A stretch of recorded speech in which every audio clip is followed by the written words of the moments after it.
won a storage unit at auction, and inside lay the secret journals of a famous death rower. When Rob Horn bought an abandoned storage unit in Little Rock, Arkansas, he thought it contained a heap of old paperbacks and little else. I just saw a bunch of books, he told WMC Action News 5 in June of 2017. I can sell books. On closer inspection, however, the dozen or so boxes contained some personal journals, and the author of them was an infamous convicted murderer. Horn, a retired Arizona cop who had recently moved to Bull Shoals in northern Arkansas, couldn't quite believe his luck. What is it, 1 in a million to be the person who actually bought this stuff? Not very many people could be that lucky, he said. In fact, the author of the journals is one of the most well-known and controversial death row inmates of the 20th century. Scores of films, books, and documentaries have been produced about him. Moreover, he's an accomplished wordsmith, so in both a historical and literary sense, Horn had struck gold. Indeed, Horn had bought the container at auction, hoping to make a few bucks from the books inside it. But when he flicked through them, he saw that many had been inscribed with a single name.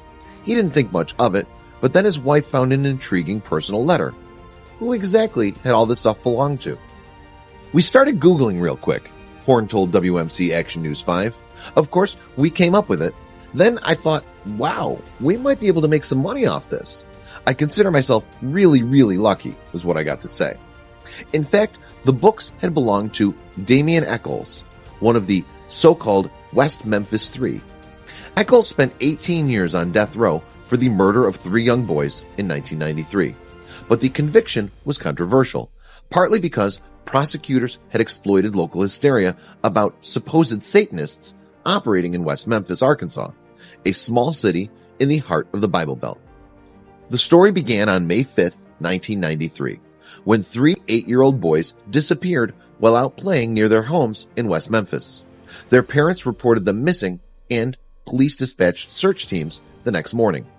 Later that afternoon, the dead bodies of Stevie Branch, Michael Moore, and Christopher Byers were discovered in a muddy drainage ditch, naked and hogtied. West Memphis police soon pinned the crime on 3 local teenagers: Jason Baldwin, age 16, Jesse Miskelly Jr., 17, and Damien Echols, 18. Echols, who was assumed to be the ringleader, was a high school dropout with a taste for trashy horror books and heavy metal. He had a history of psychiatric problems. He was a misfit and a rebel, and he fitted the profile the police were looking for. In court, Echols' taste for Metallica and Stephen King was offered as evidence that the 3 teens had murdered the young boys in an act of devil worship. The jury, whipped up by the media hysteria, apparently found such claims convincing. All 3 teens were found guilty of murder. Baldwin was sentenced to life, Miskelly was sentenced to life plus 40 years, and Echols received the death sentence. However, the case was seriously flawed. A confession by Miskelly, who has an IQ of 72, was allegedly obtained under duress and intimidation. A key witness who had implicated the Memphis Three also retracted her statements, admitting that she lied and was coerced into doing so by the police. There was also evidence of jury misconduct and improper handling of the crime scene. For years, Echols lobbied for a retrial. During that time, he received help and support from several high-profile celebrities, including Johnny Depp. He also met his wife, Lori Davis, while on death row. Eventually, his efforts paid off. On August 19, 2011, the Memphis Three walked free on so-called Alford plea deals.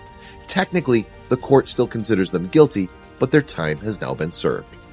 The effects that Horn recovered from the storage unit, which was registered to Lori Davis, included photos of Davis and Echols, artwork, letters, books, and 2 personal journals written by Echols during his stretch at Varner Unit Supermax.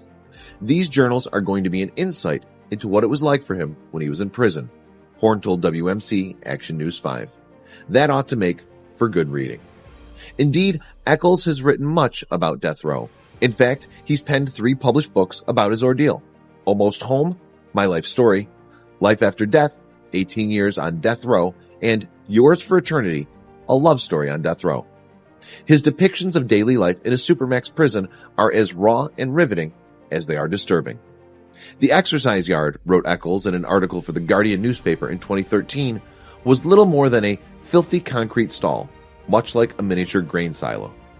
There, prisoners walked in shackled silence, breathing in the fumes from rotting animal cadavers and feces. When you first enter, you have to fight against your gag reflex, he wrote. It's a filthy business trying to get some exercise. Indeed, according to Echols, the guards kept the prisoners in a constant state of exhaustion. The lights were turned off for 4 hours a day, but the doors slamming, keys hitting the floor, guards yelling at one another as if they're at a family reunion, it all wakes you up.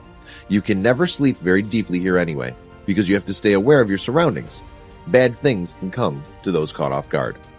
Naturally, Echols longed for home, and he wove poetry between his visceral descriptions of prison life. For a split second today, I could smell home. It smelled like sunset on a dirt road. I thought my heart was going to break. The world I left behind was so close, I could almost touch it. Everything in me cried out for it. It's amazing how certain shades of agony have their own beauty. Meanwhile, in August of 2017, Rob Horn got hold of a second storage container full of yet more of Echols' personal items. It's a double jackpot, actually, Horn told WMC Action News 5. It's the grand jackpot as far as dealing with the stuff we got from him. There's more personal stuff. There's some things in here that he's written, handwritten in prison. That makes it worth a lot more. The haul also includes a cache of legal documents and correspondence pertaining to the trial, as well as numerous poems. Horn has even expressed an interest in publishing some of them, if he can do so legally. However, his motivations are not entirely clear. According to WMC Action News 5, Damien and Lori Echols have requested the return of the items in the storage container. Horn has in fact returned a handful of precious keepsakes, such as Lori's baby book, but he intends to sell the rest online. You know how I said I was so lucky to get the last one? Just right place, right time, he said. Well, luck must run in my family. In the movies, it's always the other prisoners you have to watch out for, he continued. In real life, it's the guards and the administration. They go out of their way to make your life harder and more stressful than it already is, as if being on death row were not enough.